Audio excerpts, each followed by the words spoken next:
violence. This morning we have a special panel of guests consisting of human rights lawyer Christine Alai. Nancy Wanjiku is a PEV survivor as well as a gender-based violence survivor who has not gotten justice since that incident happened to her, as well as Gertrude Kanyua, who works with local communities in helping them get access to psychological help following such incidents and such experiences, which is a very important level of attention, far from the physical aspect and the justice element. Now let's take a look. Let's get back to Ms. Alai's sentiments on the legal perspective of why we're not getting justice, some of the systems that have been put in place and some of the initiatives that have not yet been seen through, even though they would aid victims in finding justice after experiencing gender-based violence, or of course in the case of Nancy, this is also under the category of post-election violence. And over to you, Christine. Thank you very much.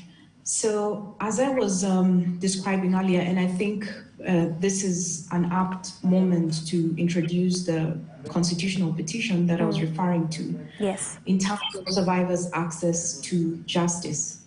So this case was filed in 2013, February, by 6 female survivors who were gang raped, both by state security officers as well as civilian militia in various parts of the country during the post-election violence, including in Nairobi and in Rift Valley region. It also includes 2 male survivors who were forcefully circumcised. At the time, they were actually boys, they were under 18 years. They were forcefully circumcised by ethnic militia. Now, in this case, the survivors are seeking to hold the government accountable for its failures to prevent and to effectively respond to the violations that they experienced. On the first hand, their assertion is that the state failed to put in place effective measures to ensure that they would not encounter this type of violation. And in their assertion in the petition, they're saying that because the state was aware that Kenya has a history of electoral-related violence in the first hand, and that secondly, because the state was aware that certain populations would be vulnerable to sexual and gender-based violence in the context of such violence, the state ought to have put enough measures in place for early warning mechanisms as well as mitigation so that these communities would have been protected. But with regard to response, the survivors have described to the court how, for example, in the first instance, many of them were turned away from healthcare facilities and were unable to receive emergency healthcare measures. But in the longer term period, the survivors have demonstrated to the court how they have been able to receive long-term healthcare support, including psychological care and other measures to deal with the physical and health conditions that they have got as a result, including some of them having been infected with HIV. Which is pretty unfortunate, yes. I'll pause you there because I want to bring back in Nancy, because I want to get the community, the perspective of having a community that is dealing with a situation that has not been handled. Nancy, you talked about many other women having experienced this and many of them not having gotten the justice or the seeing their perpetrators brought to book. What does that do to a community? How do you even coexist in such a community whereby such a bad thing happened, but nothing was done? In fact, in certain elements, in certain situations, it is even denied. Talk to us about your community and how that affected you, the survivors. In my community where I live right now, yes, people just took me like, I can't even tell, because so many people think that I was cast. Sometimes they even see me like a bad woman.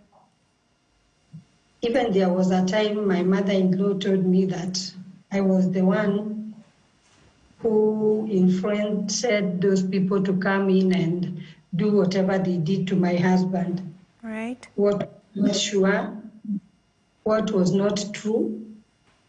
And has been a burden to me because right now, if I look at my husband, the way he is, it just makes me very sad. Okay.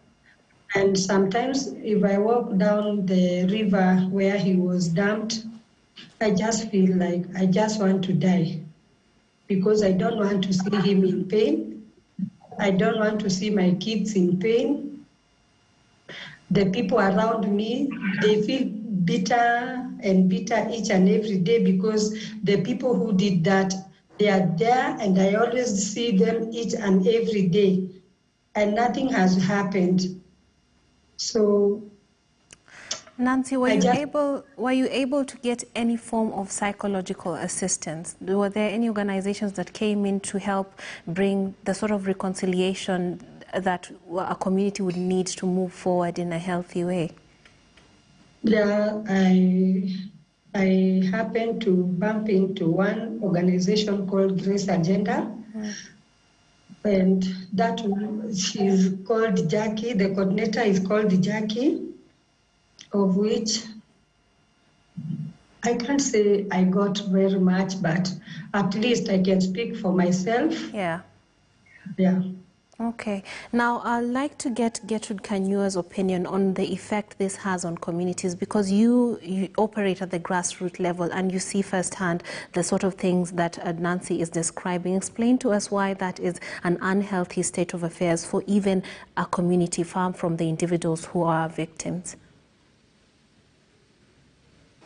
True. What Nancy has said is exactly what happens and what is happening to many. Once these survivors lack justice, when nothing is done to them, when it is assumed all is okay, it encourages even the perpetrators out there to take advantage of the others because they keep on asking, so what? Yes, to the community, these survivors are rejected by the community because they are seen like it's a formed story. It is not true.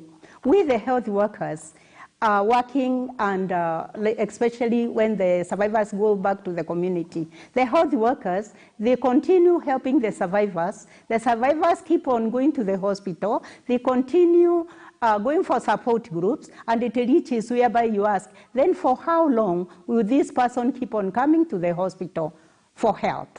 The hospitals become overwhelmed because they are not paying, they don't have money to pay, they don't have any income they are bringing to the institution, and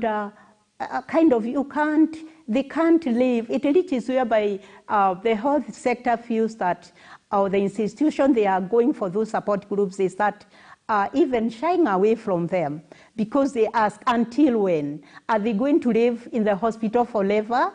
When you, like the post-election violence, we went out of the way even to attach them, to start a support group in the community, like in Kebla, whereby we went and we started under just a tree because you couldn't afford a room, just to make them meet together, discuss together. You pay money from your own pocket, you buy them tea and mandazi from your own pocket. But you start getting burnouts.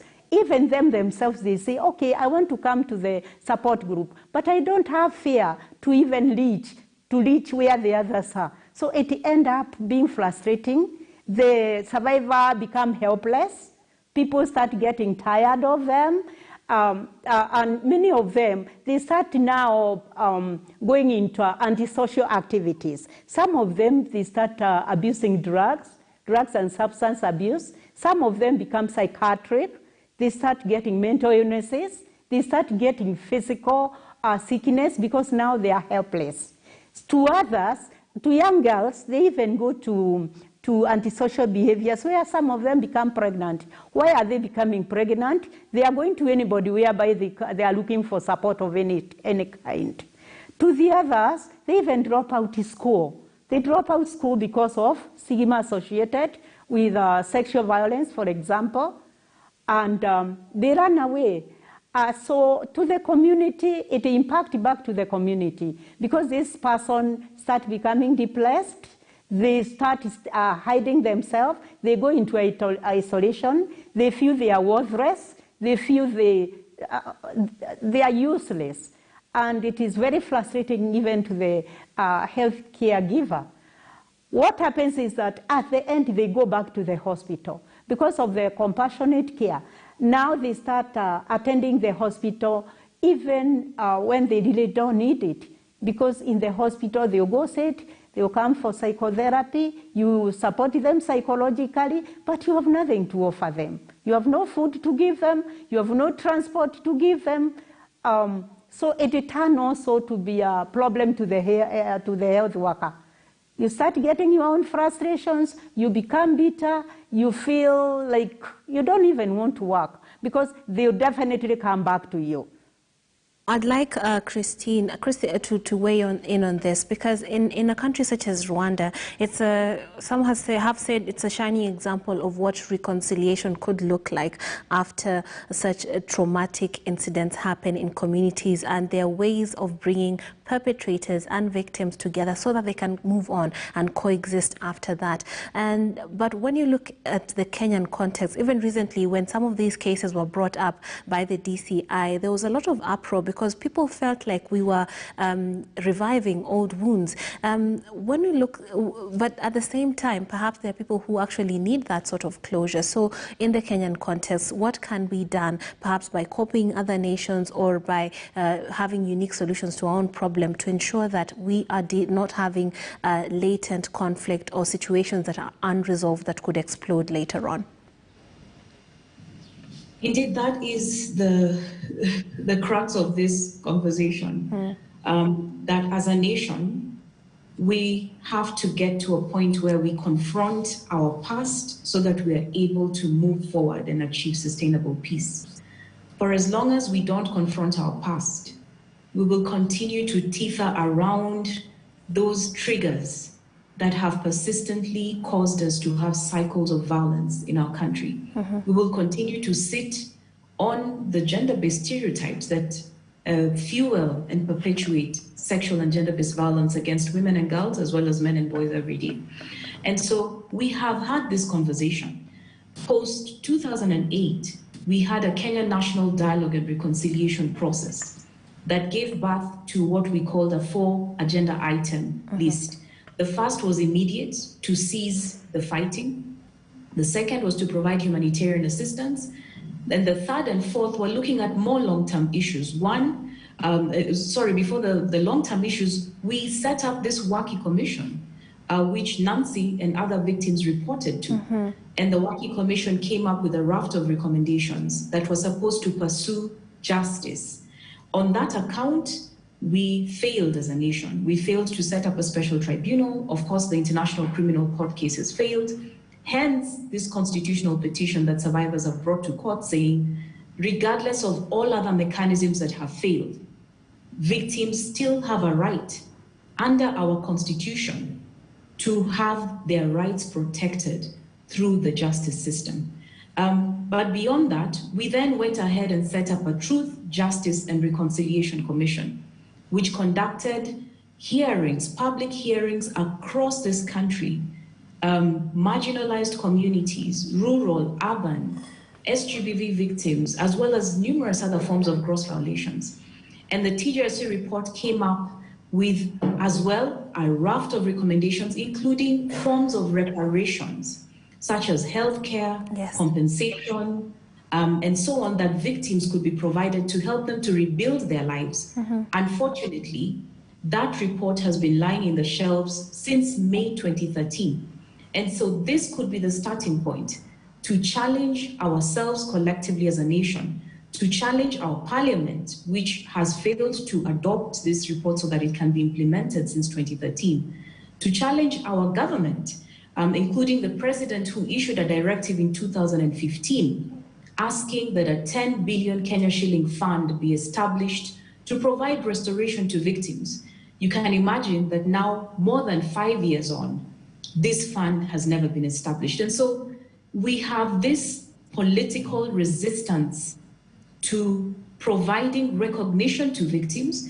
So when you hear political elites saying, we have reconciled. The question is, who has reconciled? Yeah, have we really reconciled? Survivors are stuck in time.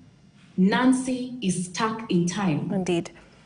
Yeah. And now, so we cannot afford to do that to our own citizens. Yeah, because we're running out of time, I would like to get the closing remarks from all of you. And I'll start off with Nancy. Nancy, I would like you to take this opportunity to make an appeal to those in leadership about this matter, because you are representing the many people who went through what you went through and have not gotten justice, reconciliation, or even closure. So what would you say to the government, and what would you like to see happen to make your life even better for you and, as you have mentioned, your husband, who was also a victim? My appeal to the government is to at least give us compensation. Secondly, to give those people who cannot speak for themselves counseling. Secondly, there are those who doesn't have even shelter. They have been asking for help from one place to another to look after them. And I'm appealing this to our president kindly. He's a big-hearted man, I know, and he can hear me right now, even though I don't know whether he's on the TV right now. Whoever is seeing me, at least reach out to him to at least compensate those people, because in Nairobi, they used to say that in Nairobi there were no IDPs. But what I know is that there were so many IDPs in Nairobi. And the money that we are given out, 50K for each, like me, I did not get that money. I'm asking the government, please, to look out for us and to look those genuine people who are affected. And don't pass through the wazee wa kijiji and chiefs, because those are the biggest conmen I've ever met in my life. Please, please, please, they can hear me to at least do something for us. Okay. Now, I'd like to get the opinion of Gertrude as a psychologist who has worked with victims of gender-based violence. What would you like to see, and what are your closing comments? My closing comment is that those who are, in case you get traumatized, in case of gender-based violence, don't close yourself in. Go for psychological support. That is where you gain insight on, you need to know your rights, you need to come out and speak for your right. The government needs to support you economically. You need to go for medical checkup. You need to take control of yourself. Take care of yourself. Look for help. It can be from friends, it can be from relatives, it can be from legal justice. Don't keep quiet. Shout it out. Come for psychological support. The psychological support will help you cope with the current situation and move on and move on. The government and the surrounding, please, these people need economic support. They need psychological support. They need medical support. They need to eat. They need to live like anybody else. It was not their fault. They didn't plan for it. They are suffering. Let's all join up and please, let's support. Let them get what they deserve. They need to be supported. They need to be compensated. They need to feel they belong. They don't need to be condemned. Thank you very much. And Christine, over to you. Thank you so much. I think today is an important day. We will be waiting in about an hour to hear from the judiciary on the determination of this constitutional petition that was filed by victims of post-election violence, sexual violence 7 years ago. We hope that today victims can finally have justice, and that through the judgment that the court will give, we can begin to do two things. One, deal with the causes of gender-based violence, including through changing our social norms and practices that discriminate against women and girls, men and boys, and expose them to gender-based violence. And secondly, that the decision can help us to move the state in undertaking necessary reforms that can ensure that whenever victims are faced with incidences of sexual and gender-based violence, they can get adequate healthcare, adequate psychosocial support, efficient investigations and prosecution of perpetrators, and remedies to help them to rebuild their lives.